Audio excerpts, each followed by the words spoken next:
Welcome to Unleashed. I'm your host, Will Bachman.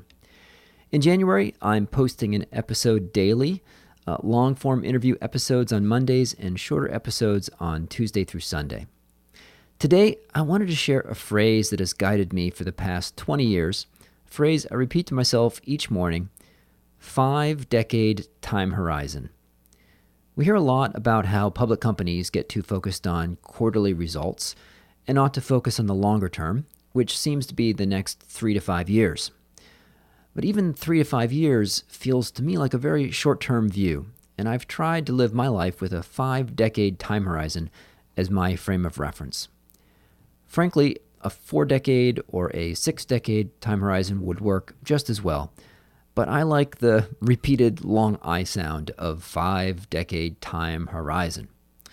For me, 100 years is too much of an abstraction, but 50 years is concrete. I can imagine myself in 50 years, and I can imagine my kids in 50 years.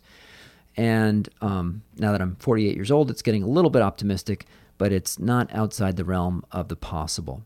And I think the phrase would still work for me in a decade from now. Even though it might be a little bit unrealistic for me to think ahead that far, I can imagine 5 decades out for my kids. And for me, the 5-decade time horizon is how I frame my investments of time, energy, attention, and money.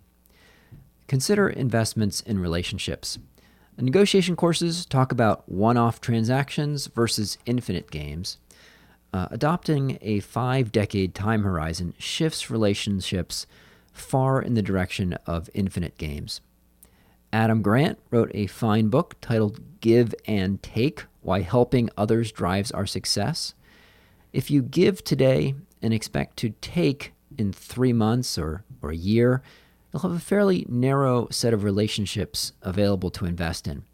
But if you give today and are willing to take sometime over the next 50 years, there's a broader set of people whom you'll be willing to help.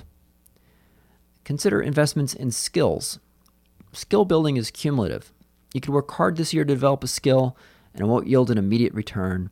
But when that skill is added to the skills that you develop over the next 10 to 20 years, you become an irreplaceable linchpin. Consider investments in knowledge. Reading one book is nice.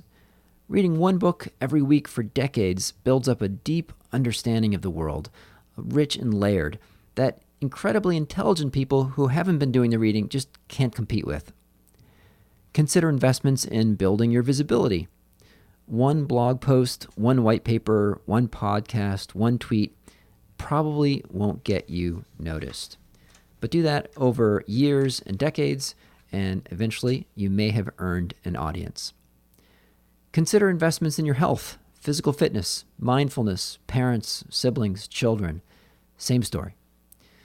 A longer-term view allows you to justify investments that may involve sacrifices now, but provide satisfactory returns over the longer term.